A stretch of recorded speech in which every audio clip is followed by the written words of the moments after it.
உனக்கு ஜூஸ் கொண்டு வரட்டுமாம்மா? ஜூஸ் ஃப்ரிட்ஜில் வச்சுருக்கேன், குளு குளுன்னு இருக்கும்.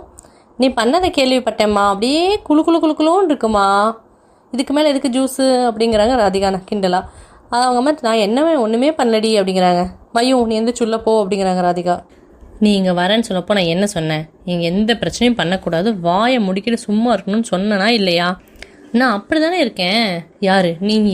உனக்கு என்ன தாண்டி பிரச்சனை அதை சொல்லு. நீ அத்தையை பார்த்து பேசுனியா? எந்த அத்தை? நடிக்காதம்மா. நான் கோபியோட அம்மாவை தான் சொல்கிறேன். அவங்கள பார்த்து நான் ஒன்றும் பேசலை. நடிக்காதம்மா. அவங்கள பார்த்து புருஷன் செத்து 1 வருஷம் கூட ஆகலை, யாராவது வெளியே வருவாங்களான்னு கேட்டியா? ஊர் சுற்ற போவீங்களான்னு வேறு கேட்டிருக்கேன். உன் வாய்க்கு வந்த மாதிரி பேசி வச்சுருக்கம்மா நீ. ஏன் மாமியாரை பற்றி பேச உங்கள் அம்மா யாருன்னு பாக்கியா என்கிட்ட கேட்குறா. பார்த்தியா பார்த்தியா, உன் மாமியார் அவன் மாமியாருங்கிறா. அதை போய் கேட்காம இங்கே வந்து என்கிட்ட குதிச்சிட்ருக்க. பேச்சை மாற்றாதம்மா. அவங்க எங்கே போனால் உனக்கு